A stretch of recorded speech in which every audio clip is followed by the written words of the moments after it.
গণতান্ত্রিক উত্তরণে বাধা সৃষ্টি করছে ফ্যাসিবাদ আমলের গুপ্ত শক্তি। পরাজিতদের রুখতে ঐক্যে জোর তারেক রহমানের। কোনো দলের স্বার্থ বাস্তবায়ন সরকারের কাজ নয়। পলাতক অপশক্তি কোন দলের আড়ালে গুপ্ত কৌশলে ভূমিকা রেখে যাতে দেশকে অস্থিতিশীল করে তোলার সুযোগ না পায়, গুপ্ত বাহিনীর সেই অপকৌশল থেকে রক্ষা পাওয়ার জন্য অন্যতম প্রধান কৌশল হচ্ছে ফ্যাসিবাদ বিরোধী জাতীয় ঐক্য বজায় এবং বহাল রাখা। অবশ্যই কারো দলীয় স্বার্থ বাস্তবায়ন করা এই সরকারের কাজ নয়। জামায়াতের আলোচনার প্রস্তাবে সাড়া নেই। কোন দলকে রেফারির ভূমিকায় চায় না বিএনপি। রাস্তায় নামলে সংঘর্ষের সংখ্যা খসরুর।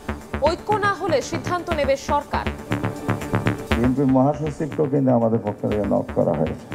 ওই সময় রিপ্লাই দিয়েছেন জামায়াতের আহ্বানে সাড়া দিবেন না। কোনো বিষয়ে আলোচনা করার জন্য কোনো রেফারির ভূমিকায় কোনো দলকে আপনারা আহ্বান জানাবেন ইনডাইরেক্টলি, সেটা বোধহয় সঠিক হচ্ছে না।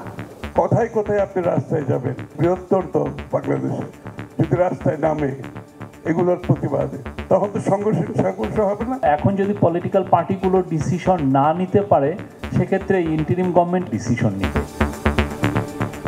ডিসেম্বরের প্রথম সপ্তাহে ফিরছেন তারেক রহমান। প্রস্তুত হচ্ছে বাড়ি কার্যালয়। নিরাপত্তা নিশ্চিতে সরকারের কাছে আবেদন করবে বিএনপি। বুলেট প্রুফ গাড়ির অনুমোদন। প্রাথমিক শিক্ষকদের কর্মসূচিতে পুলিশের বাধা। আহত অনেকে। কাল থেকে কর্মবিরতির ডাক। অযৌক্তিক আখ্যা উপদেষ্টার। পড়াশোনার ক্ষতি হলে ব্যবস্থার হুঁশিয়ারি। পর্যাপ্ত উৎপাদনের পরও সংকটের অজুহাতে অস্থির পেঁয়াজের বাজার। 7 দিনে অসাধু ব্যবসায়ীরা হাতিয়ে নিয়েছে 173 কোটি টাকা। আমদানির অনুমতি না দেওয়ার পরামর্শ। এবং মোবাইল অপারেটরদের একচেটিয়া ব্যবসা দেওয়ার অভিযোগ। টেলিকম গাইডলাইনে দেশীয় উদ্যোক্তাদের স্বার্থ রক্ষা না হলে আদালতে যাওয়ার হুঁশিয়ারি ব্রডব্যান্ড সেবাদাতাদের।